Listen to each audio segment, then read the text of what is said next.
हम novel start करते हैं हालिम, जिसका पार्ट 28 है।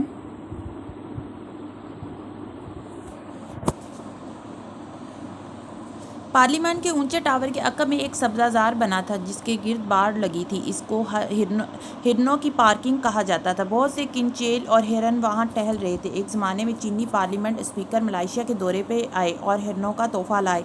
ये सारे हिरन इन्हीं की औलाद थे और यही रखे जाते थे। फारिस साहब बाढ़ से टेक लगाए मुंतजर खड़े थे जब उन्होंने वान फाते को सामने से आते देखा। वो तनहा आ रहा था, मुस्कुराते हुए उस्मान या गार्ड्स के बगैर। क्या आपने अपना जहन बदल लिया? मैं तुम्हारे इन्वेस्टिगेटर को हायर करना चाहता हूँ, लेकिन कैच, मामले का मनफी रुख क्या है? मुस्कुरा के पूछते वो बाढ़ के करीब आया। धूप सारे को झुलसा रही थी। ऐसे में एक दरख्त तले मादा हरन 3 नन्हे गजालों को लिए सस्ताने बैठी थी। बड़ी बड़ी आंखों से वो चारों इन 2 मेंबर्स पार्लियामेंट को आमने सामने खड़े गुफ्तगू करते हुए देख रहे थे। कैच, फारिस ने छंबे से पूछा। कम ऑन फारिस, ये नहीं हो सकता कि ब्लैक मार्केट के किसी इन्वेस्टिगेटर को हायर किया जाए और कोई कैच ना हो। वो कानूनी तरीके से काम करता है, लेकिन वो रजिस्टर्ड नहीं है, अपना चेहरा नहीं दिखाता और पैसे बिटकॉइन के जरिए लेता है। बिटकॉइन लीगल होता है। ये एक डिजिटल करेंसी होती है जो ट्रेस नहीं की जा सकती। फाते गर्दन मोड़ के दूर सड़क को देखने लगा। ऊंची इमारतें, सड़क, दूर तक फैला सब्जा। हरन अभी तक इसे देख रहे थे और वो कुछ सोच रहा था। फिर चेहरा वापस मोड़ा। ठीक है, किसी कॉल मिलाओ। फारिस ने फ़ौरन फ़ोन निकाला और नंबर मिलाया। वान फाते तुमसे बात करना चाहते हैं हालिम, और फिर मोबाइल इसकी तरफ बढ़ा दिया। अस्सलाम वालेकुम, अपनी भारी आवाज़ में फाते बोला तो दूसरी जानब लम्हे भर को खामोशी छा गई। फिर मर्दाना आवाज़ उभरी। सोच रहा हूँ सियासतदान पे सलामती वापस भेजूँ या नहीं, क्योंकि आप लोग पीठ पे छुरे घोंपने के लिए मशहूर होते हैं, लेकिन खैर आप मुख्तलिफ दिखते हैं, इसलिए वालेकुम सलाम। वान फाते रामजल, बताइए हालिम आपके लिए क्या कर सकता है? फातिह ने गहरी सांस ली। कम से कम सियासतदान में लोगों को फेस करने का हौसला होता है हालिम। वो इनक्रिप्टेड फ़ोन से मशीनी आवाज़ में बात नहीं करते। मजबूरी है जनाब, आपकी हुकूमतें मेरे जैसे लोगों की कमाई से टैक्स काटने के दर पे होती हैं। अपनी असल आवाज़ का रिस्क नहीं ले सकता हूँ। खैर तुम बताओ, तुम क्या कर सकते हो मेरे लिए? वो अब आंखें छोटी करके उसकी बात सुन रहा था। मादा हरन अभी तक बड़ी बड़ी आंखों से इसको देखे जा रही थी। इसके बच्चे अलबत्ता घास की तरफ मुतवज्जा हो गए थे। ये तो मुनहसर है इस पे कि आप मुझसे क्या करवाना चाहते हैं। मेरे घर से कल रात एक फ़ाइल चोरी हुई है। दीसा पार्क सिटी वाले घर से? इसने प्रोफेशनल अंदाज में पूछा, गोया मालूमात नोट कर रहा हो। फाते ने खुद को आरामदा महसूस किया। हाँ, मेरे कमरे के लॉकर से। सेफ कौन सा है आपका? Fire safe. वो तो रेयर अर्थ मैग्नेट से 5 सेकंड में खुल जाता है। पासवर्ड की भी ज़रूरत नहीं होती। खैर चोरी क्या हुआ है?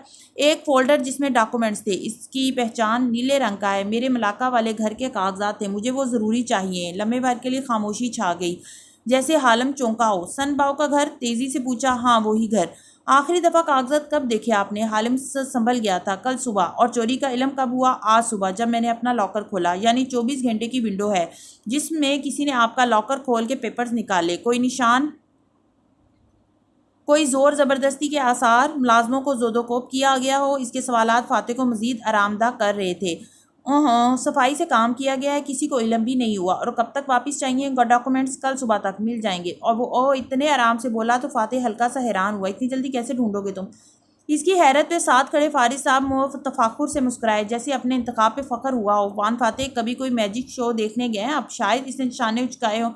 लोग जादूगरों के तमाशे देखने क्यों जाते हैं? हैरान होने के लिए, धोखा खाने के लिए, अमेज्ड होने के लिए। अगर जादूगर आपको अमेज नहीं करेगा, अगर वो आपको धोखा नहीं दे रहा, अगर आप इसकी ट्रिक पहले से मालूम हो गई हो, तो वो अच्छा जादूगर नहीं होता। आप बोर होते हैं, आपको मज़ा नहीं आता। इसलिए आपको मेरा तरीक़ेकार मालूम होम करने की ज़रूरत नहीं है। आप मेरे पास धोखा खाने आए हैं, हैरान होने, ट्रिक्ड हो जाने। अगर आपकी तशवीह ना हो तो मैं आपसे पैसे नहीं लूँगा। चलो देखते हैं। वो मुस्कुराया। तुम्हारे पास कल सुबह तक का वक्त है। आखिरी सवाल, आपको किसी पे शक है? कौन ये काम कर सकता है?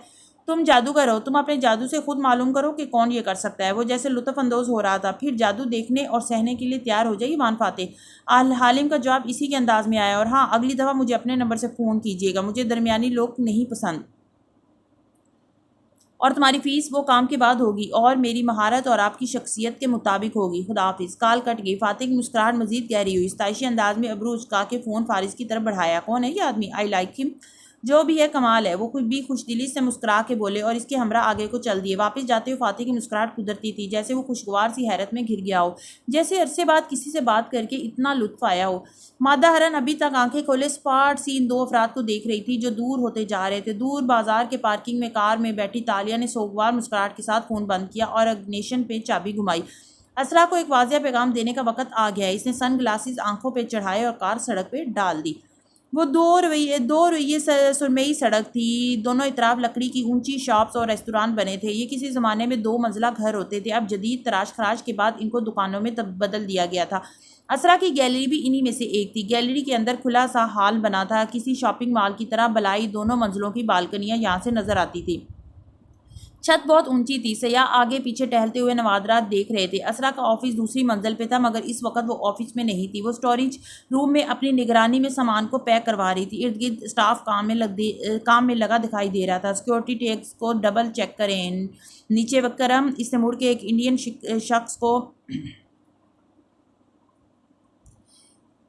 शख्स को बुलाया।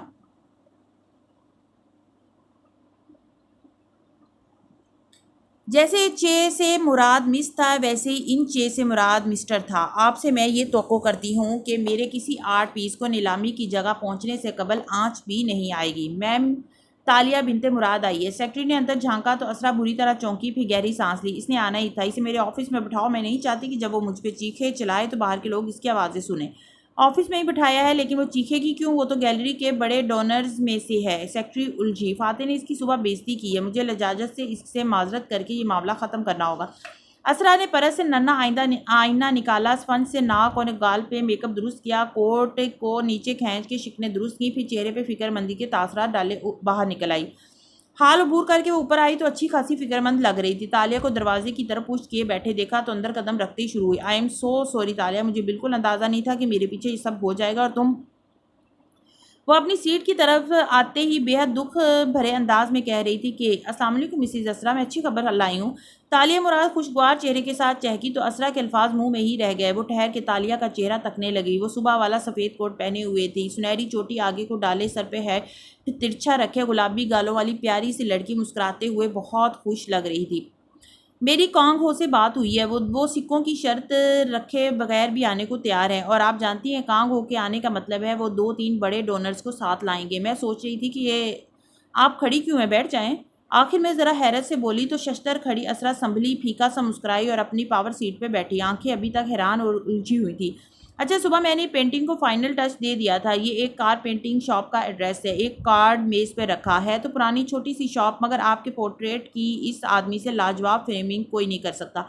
चूँकि नीलामी सर पे आन पहुंची है, आप इसको आज ही बुलवा लीजिए। श्योर। हसन ज़बरदस्ती मुस्कुराई। तशवीश भरी आंखें तालिया पे जमी थी। सुबह मैं घर वापस आई तो पोर्ट्रेट देख लिया था, मगर तुम जा चुकी थी। मुलाजिम बता रहे थे कि फातिह ने शायद तुमसे बात वगैरह करनी थी। मेरे आने तक वो भी जा चुका था। मुलाकात ही हो सकी? वो गौर से इसे सर देखते सरसरी सा बोली, गोया पानी की गहराई मापनी चाहिए। तालिया ने इस बात में सर हिलाया। मुस्कुराहट बरकरार थी। जी, उन्होंने मुझे स्टडी में बुलवाया था। आपको तो मालूम है वान फाते का कीज़मा और सहर ही इतना होता है कि मैं तो सारे अल्फाज ही भूल जाती हूँ। कहाँ सोचा था मैंने कि मैं वान फाते के सामने बैठ भी सकूंगी। असरा ने जबरी मुस्कुराहट के साथ सर को खम दिया। छंबे भरी आंखें तालिया से हट नहीं रही थी। खैरियत से बुलाया था इन्होंने? जी, कुछ ज़्यादा बात नहीं की उन्होंने। इसने गोया लाइल्मी से शाने उचकाया। वो मुझे हांग तवा की कहानी सुना रहे थे। सारा जीवा मलायो की एक दास्तान। मैं तो हर दफ़ा इतनी स्टार स्ट्रिक हो जाती हूँ कि इनकी आधी बात सुन ही नहीं पाती। और हाँ, इसे पेशानी को छू के जैसे याद किया। उन्होंने मुझे कहा कि अशर साहब के पास इनकी कोई फ़ाइल है जो मैं अशर साहब से वापस ला दूं। मैं तो बस यस सर करती रही, वरना सब मेरे सर से गुजर गया। अब अशर साहब से मेरी इतनी फ्रैंकनेस कहाँ, पता नहीं वो क्या कह रहे थे। बहरहाल इनसे मिलना और बात करना ही इतना ऑनर होता है कि बस। आंखें मीच के मुस्कुराते हुए खोली, जैसे बच्चे किसी बात का मज़ा लेते हैं। खैर, मुझे कहीं जाना है तो आप इस कारपेंटर को बुलवा लीजिएगा। मैंने एक फ्रेंच क्रिटिक से बात भी की है। अगर वो अगले हफ्ते मलाइशिया में हुई तो वो भी अटेंड कर लेगी नीलामी। वो अक्सर यहीं होती है। मुस्कुराते हुए बैग उठाया और खड़ी हो गई। इंशाल्लाह नीलामी पे मुलाकात होगी। असरा ने बेधक सर इस बात में हिलाया। जगह से नहीं उठी। फातिह ज़रा मुख्तलिफ तबीयत का है तो आई एम श्योर इसकी बात का कोई गलत मतलब नहीं होगा। किस बात का? वो अनजानेपन से बोली तो आंखों में सादगी थी। असरा जबरन मुस्कुराई और कार्ड उठा लिया। कुछ नहीं, मैं अभी इसको बुलवा लेती हूँ। राइट, सही। तालिया मुस्कुराई और बाहर चली आई। निकलते साथ ही चेहरे के तासुरात संजीदा हो गए। स्याह चश्मा आंखों पे चढ़ा लिया। गुजरते गुजरते राहदारी में रखे फ्लोर लैंप को पैर से ठोकर मारी। लैंप औंधा ज़मीन पे गिरा। दो वर्कर्स लैम्प की तरफ दौड़े थे। वो आगे बढ़ती गई। अंदर असरा अपने ऑफिस में दम साधे बैठी थी, चुप, बिल्कुल चुप। तभी किसी अफ्ताद की तरह सेक्रेटरी अंदर दाखिल हुई। मिस तालिया तो आपसे इतनी अच्छी बातें कर रही थी, मगर जाते जाते उन्होंने कॉर्नर लैम्प को गिरा दिया। अच्छी बातें? असरा ने सुलगती खा जाने वाली नज़रों से इसे घूरा। वो सिर्फ मुझे एक पैगाम देने आई थी। सेक्रेटरी के लब हैरत से खुल गए। वो क्या? वो ये कहने आई थी कि वो इन गेम्स में मुझसे ज़्यादा अच्छी है और ये कि वो एक बहुत ख़तरनाक लड़की है, मुझे इससे डरना चाहिए। इसने बेख्तियार कनपटी छुई। ये लड़की किसी चीज़ के पीछे है, इसे कुछ चाहिए। ये मुझे ये बताने आई थी कि मैं इसे रोक नहीं सकती। वो बेबसी भरे गुस्से से हथेलियाँ आपस में मलती शदीद डिस्टर्ब नज़र आ रही थी। नीचे तालिया मुराद हाल अबूल करती ये नज़र आ रही थी। हील की टिक टिक सारे में गूंज रही थी। गैलरी से निकलते ही तालिया ने परस से एक नन्हा एयरबड निकाला और कान में डाला, फिर सीधी कार की तरफ चलती गई। तुम कहाँ थी तालिया? आले से दातन की आवाज़ गूंजी। मैं असरा को वार्न करने गई थी और अब मैं इसके भाई के पास जा रही हूँ। तुम्हारा काम कहाँ तक पहुँचा? वो कार में बैठते हुए बोली। मैंने अलार्म कंपनी की तरफ से जाकर वान फाते के घर से मलहक्का स्ट्रीट के कैमरे चेक किए हैं और बूझो मुझे क्या मिला।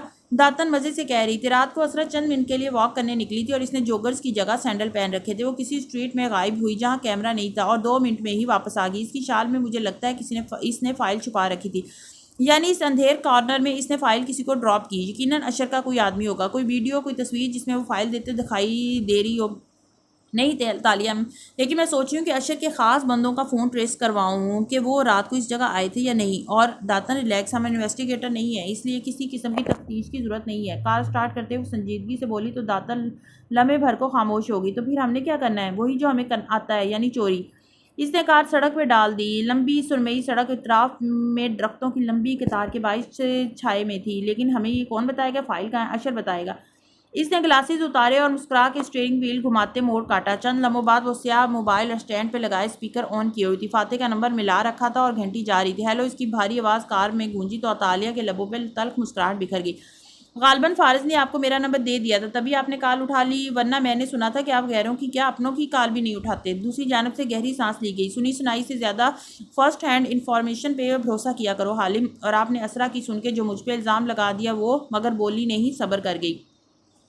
तो जादूगर के शो के लिए तैयार हैं आप? अभी तक तुम्हारा शो शुरू नहीं हुआ, तुमने तो सुबह तक फाइल वापस करनी थी। कोई भी जादूगर अपने असिस्टेंट के बगैर करतब नहीं खेलता, लेकिन असिस्टेंट के अलावा भी एक चीज़ वो करता है। हाजरीन में से वो किसी एक को बुलाता है और इसको कोई काम करने का कहता है। क्या आप करतब का हिस्सा बनना चाहेंगे? मैं किसी से अहकामात नहीं लेता। हालम बेनियाज हुआ। मगर अपनी फ़ाइल के लिए आपको मेरे हुक्म की तामील करनी होगी। जैसे हाजरीन में से आया शख्स स्टेज पे आते ही जादूगर के ताबे हो जाता है। हालिम, अगर तुम्हें यकीन है कि तुम मेरा वक्त ज़ाया नहीं कर रहे तो मैं ये करूँगा, वरना मुझे अभी बहुत से काम करने हैं। आपने मुझे एक बहुत छोटा दुरानिया दिया काम को, इसलिए आपको मेरी बात माननी पड़ेगी। कुछ देर बाद मैं आपको टेक्स्ट करूँगा, एन इसी वक्त आप एक काम करेंगे। वो सारी तफसील बताती गई। हालिम का रवायती घमंडी अंदाज समझाने वाला अंदाज में बदलता गया। पहला क्लाइंट था जिसके लहजा नरम हुआ था। पता नहीं क्यों इसके सामने सर और दिल दोनों झुक जाते थे। वो तो आंकू थे। श्योर, मैं कर दूंगा, लेकिन टेक्स्ट मत करना, मेरे फ़ोन पे रिंग करना। मैं मीटिंग में हूँ तो फ़ोन नहीं देखता। वहाँ अजली बेनियाजी का वही आलम था। Right sir.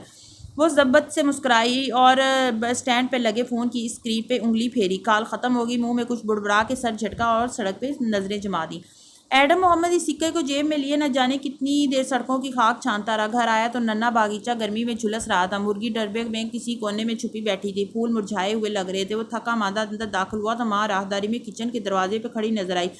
इसे देख के आंखों में हैरत उभरी। तुम जल्दी आ गए? खैरियत? अब्दुल्ला खिलाफ तवक्का आज वापस आ गया, इसलिए मेरी छुट्टी हो गई। मगर एडम, मेरी तो अभी 10 मिनट पहले अब्दुल्ला की वालदा से बात हुई है। असरा ने इसको बुलवाया था, मगर बस ना मिलने की वजह से वो कल सुबह तक ही आ पाएगा। एडम वहीं ठटक के रुक गया। नहीं, मिसिज असरा ने कहा कि वो आ चुका है, इसीलिए तो उन्होंने मुझे भेज दिया। क्या तुम्हें यकीन है कि उन्होंने तुम्हें किसी और वजह से नहीं भेजा? एबो तशवीश से इसे देख रही थी। एडम का दिमाग भग से उड़ गया। कैसी दुनिया थी ये? कौन सच्चा था, कौन झूठा? वो गुमसुम सा हो गया, फिर उल्टे कदमों बाहर निकल आया। बरामदा धूप से महफूज था। वहाँ छाया थी। वो कुर्सी पे बैठ गया और नन्हे बागीचे को देखने लगा। पैर कैंची की सूरत में इस पर रख लिए, चेहरा सोच में डूबा लगता था। फिर इसने फ़ोन निकाल के ड्राइवर का नंबर मिलाया। ड्राइवर सारी सियासतों और अंदर की साजिशों से बेखबर होता था। ना इसका इतना ओहदा था, ना मकाम किसी को शरीक करता। एडम, तुम आज आए क्यों नहीं? वो इसके बाद सुनते ही शुरू हो गया। फातिह साहब पार्लियामेंट जाते वक्त हमेशा 2 कप काफ़ी के पीते हैं। उस्मान को भूल गया था, इससे सिर्फ एक दिया। क्या तरीका है? अपनी तरफ से ड्राइवर ने रोब झाड़ा। वान फातिह इस वक्त कहाँ है? अभी मैं इनको घर लाया हूँ, फिर यहाँ से हमने आगे जाना है। बॉडी मैन का फ़र्ज़ भी उस्मान अदा कर रहा है। तुम्हारा पूछा भी था फातिह साहब ने। मैं अभी आता हूँ, लेकिन सुनो। वो एहतियात से पूछने लगा, आज घर में कुछ हुआ है क्या? क्या मतलब? कोई गैर मामूली वाक़या, कोई इशू? मैं इसलिए पूछ रहा हूँ कि कहीं मेरी वजह से सुबह फातिह साहब की अहम फाइल चोरी हो गई। मुलाजमा बता रही थी कि साहब ने वो जो पेंटर लड़की आती है इससे भी पूछगछ की है। साहब बहुत गुस्से में थे सुबह। इधर पार्लियामेंट में सबको पता था। 2-3 ड्राइवर्स ने तो मुझसे भी आके पूछा। चेतालिया से? इसका दिमाग तेज़ी से काम कर रहा था। साहब ने चेतालिया से पूछगछ की? मुलाजिम कह रहे हैं कि साहब को शक है चेतालिया ने ही चोरी की है। वो इतना बाखबर था जितना हर ड्राइवर होता है। एडम के दिमाग में घंटियां बजने लगी। मैं आता हूँ कहकर फ़ोन रखा और बाहर को भागा। वान फाती की रिहाइशगाह पे घंटी बजाते ही गार्ड बाहर निकल आया। तुम्हारा काम खत्म हो चुका है एडम, तुम क्यों आए हो? गार्ड को शायद एडम को अंदर ना आने देने की हिदायत दी गई थी। मुझे फाती साहब से मिलना है, वो बेचैनी से बोला था। ऐसे तो साहब नहीं मिलते, वो बहुत मसरूफ़ होते हैं। सिर्फ 5 मिनट के लिए मिलने दो, मैं चला जाऊंगा। भी अल्फाज मुंह में थे कि ऑटोमेटिक गेट खुलता चला गया। एडम ने चौंक के देखा, फाते की कार बाहर निकल रही थी। फाते पिछली सीट पे सर झुकाए ऐनक लगाए मोबाइल देख रहा था। अलबत्ता ड्राइवर ने एडम को देख के कार आहिस्ता कर दी। एडम भाग के फाते की खिड़की तक गया, बेचैनी से दस्तक दी। इसने चौंक के सर उठाया, फिर बटन पे उंगली रखी, शीशा नीचे होता गया। तुम कहाँ थे सुबह से एडम? इसने सादगी से पूछा तो अगली सीट पे बैठा उस्मान पूरा घूम के तंदीर से बोला, सर अब्दुल्ला ने पहुंच जाना था तो इसको फारिग कर दिया। क्या मैंने तुमसे पूछा है उस्मान? वो इसी संजीदगी से उस्मान को देख के बोला तो वो चुप हो गया। फाते ने गर्दन इसकी तरफ मोड़ी। और तुम ठीक हो एडम? जी सर। वो जल्दी से बोला, सर अब्दुल्ला अभी तक नहीं आया, क्या मैं आपके साथ जा सकता हूँ? वो कार की खिड़की को पकड़े खड़ा था। इसकी जरूरत नहीं है Adam, I am fine thanks, ख्याल रखो अपना। नरमी से कह के फाते ने ऐनक उठा ली तो एडम को पीछे होना पड़ा। शीशा ऊपर होता गया, कार आगे बढ़ गई और वह वहीं खाली हाथ खड़ा रह गया। अब तुम जाओ। गार्ड इसके सर पे आ पहुंचा, जैसे इसे निकालने की जल्दी हो। लीडर जा चुका था, वो रुकता भी तो किसके लिए? गर्मी की हिद्दत बढ़ गई थी। वो बाहर सड़क किनारे चलता गया और ज़रा सी देर में पसीने से पूरा भीग गया तो एक जगह दरख्त तले फुटपाथ पर बैठ गया। फिर जेब से सिक्का निकाल के देखने लगा। वो गोल सुनहरी सिक्का था जिसके दोनों तरफ मुजफ्फर अल सुल्तान लिखा था। इसने सिक्का मजीद ऊंचा किया। इसके गोल दायरे के साथ नन्हे नन्हे हरूफ थे जो मिट मिट के उभर रहे थे। एडम की आंखें पूरी खुल गई। धूप में लम्हे भर को वो नजर आए थे। 1437, फिर वो गायब होते गए। एडम बिल्कुल सन्नाटे में रह गया। ये नज़र का धोखा नहीं था, ये कोई अजीब चीज़ थी। इसने जल्दी से सिक्का डब्बे में रख के जेब में डाल लिया, फिर परेशानी से सर पकड़ लिया। चेतालिया से वो पहली दफ़ा कब मिला? जब वो इस सिक्के को तंगू कामल के घर अपनी जेब में डाल रहा था। चेतालिया ने 2 माह वहाँ क्यों नौकरी की? 2 माह पहले तो इसे नहीं मालूम था कि वान फाते ने इस घर मेहमान बन के आना है। क्या वो इस सिक्के के पीछे थी? एक नए ख्याल ने इसे चौंका दिया। क्या ये इसका बार बार असरा के घर आना ये सब सिक्के के लिए था? लेकिन नहीं, वो तो फाते की हिफाजत पे मामूर एक पुलिस ऑफिसर थी जिसको फाते पहले से जानता था, तभी इसको ताशा कहता था। लेकिन एक मिनट, अगर वो पहले से इसको जानता होता तो चोरी के बारे में तालिया से पूछगछ क्यों करता? इतनी कड़ी पूछगछ की होगी तो मुलाजिम गवाह है ना इसके। इसका जहन शक और यकीन के दरमियान डोल रहा था। बिलाखिर इसने मोबाइल निकाला और तालिया के नंबर पे एक पैगाम लिखा, हम कब मिल सकते हैं, और भेज दिया। अब इसे जवाब का इंतजार था। दोपहर धीरे धीरे शाम में ढल रही थी, अलबत्ता गर्मी और हबस वैसा ही था। ऐसे में वो नीले शीशों वाला बिजनेस टावर सर उठाए खड़ा था जिसके 19वें फ्लोर पे अशर महमूद का ऑफिस वाक़या था। 19वें फ्लोर पे कशादा सी लॉबी बनी थी जिसके सामने लिफ्ट के दरवाजे इस वक्त खुल रहे थे और तालिया मुराद बाहर निकल रही थी। लिबास बदल लिया था, गुलाबी कमीज पे स्याह मिनी कोट पहने, कोहनी पे बैग डाले, सुनहरी चोटी कंधे पे आगे गिराए और सर पे तिरछा सफ़ेद हैट जमाए वो बाहर आई और रिसेप्शन डेस्क के करीब रुकी। तालिया बिनते मुराद, मुझे अशर महमूद से मिलना है जी। इनका ऑफिस बिल्कुल कॉर्नर में है। लड़की ने तहजीब से गाइड किया तो वो हूँ कह के नखरीली अमीरजादियों की तरह आगे बढ़ गई। किनखियों से लॉबी के सोफे पर अखबार फैलाए मुताले में मिनमक दातन को देखा मगर रुकी नहीं। फाते वो कर देगा ना जो तुमने कहा है? दातन अखबार सामने रखे आहिस्ता से बोली। कान में लगा आला दूर जाती तालिया को आवाज़ पहुंचा रहा था। हालम की बात कौन टाल सकता है? वो बेपरवाही से बोली। अब वो राहदारी के दूसरे सिरे तक पहुंच गई थी। अशर के ऑफिस के बाहर बैठी सेक्रेटरी फौरन उठी। चेतालिया, अशर साहब आपका इंतजार कर रहे हैं। स्याह मिनी कोट वाली लड़की ने पर्स में हाथ डाला और स्याह मोबाइल से नंबर मिलाया। 2 घंटियां और कॉल काट दी। अब वो अशर से मिलने के लिए तैयार थी।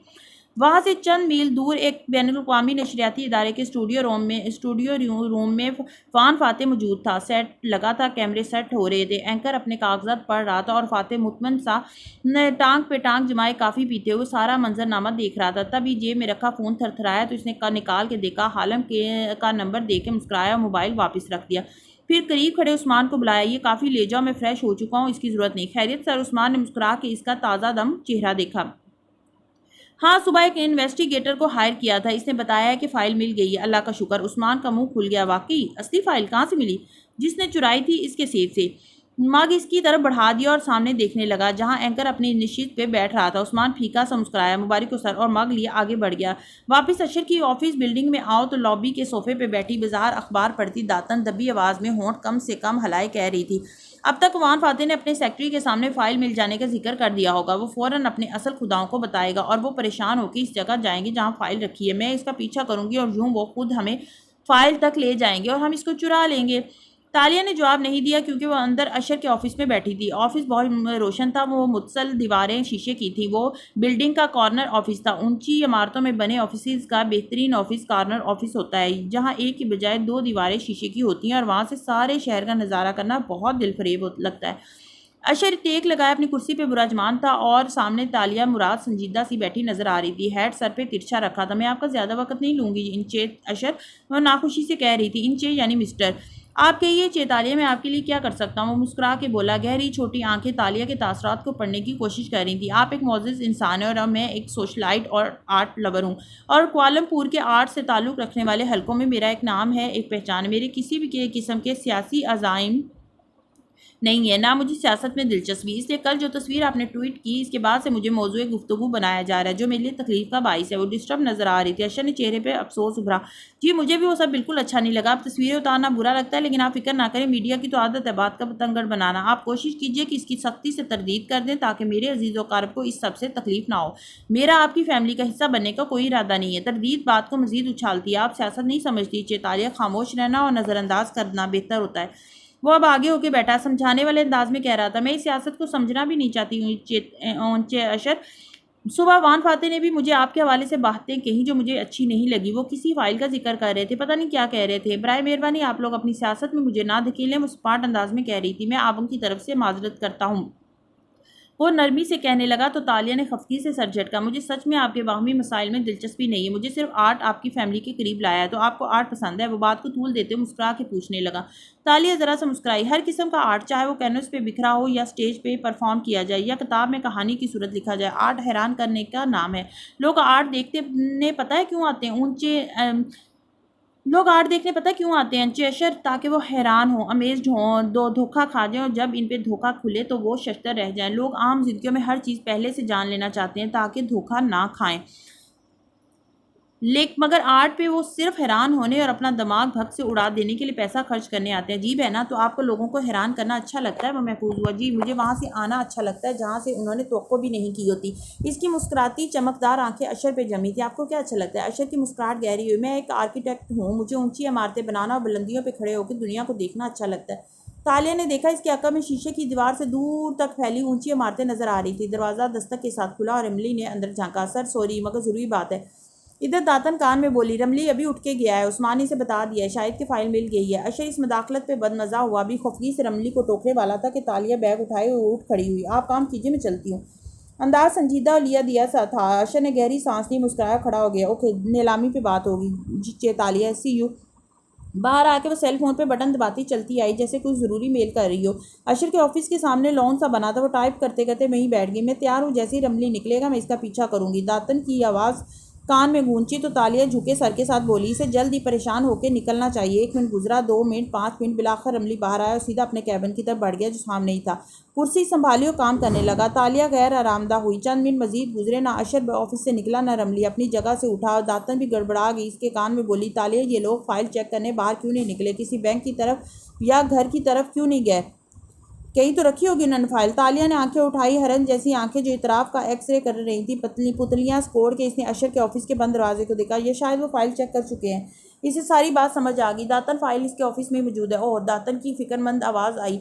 ऑफिस में वारदात करने के लिए हफ्ते भर की तैयारी चाहिए। कोई लंबा कौन खेलना पड़ेगा। हमारे पास हफ्ता नहीं है, हमारे पास चंद मिनट है। मुझे वो फाइल अभी चुरानी। मगर तालिया, सारी ज़िंदगी मैंने लालच में चोरियां की हैं। दातन, सारी ज़िंदगी मैंने पैसे के लिए झूठ बोले हैं। मैं चोर हूँ, झूठी हूँ, मगर मुझे पहली दफ़ा किसी से वादा निभाना है तो आंखों के पास वक्त नहीं है। मुझे इनको कल सुबह से पहले फ़ाइल देनी है तो देनी है। सर्विस बाथरूम्स में आओ, हमारे पास प्लानिंग के लिए 10 मिनट है। वो दबी आवाज़ में बोलती आगे बढ़ गई। बजाय लिफ्ट की तरफ जाने के वो एक दूसरी राहदारी में मुड़ गई। दाता ने गहरी सांस ली। वो एक बेनियाज सियासतदान है जो परसों तक तुम्हें याद भी नहीं रखेगा, शुक्रिया कह के आगे बढ़ जाएगा। ताकतवर सियासतदानों से मोहब्बत करने वाली लड़कियां हमेशा पछताती हैं। तालिया अफसोस से दातन बोली थी, मगर तालिया कुछ नहीं सुन रही थी। इसका जहन नया प्लान सोच रहा था। लॉबी की घड़ी की सुइयां टिक टिक करती आगे बढ़ती जा रही थी।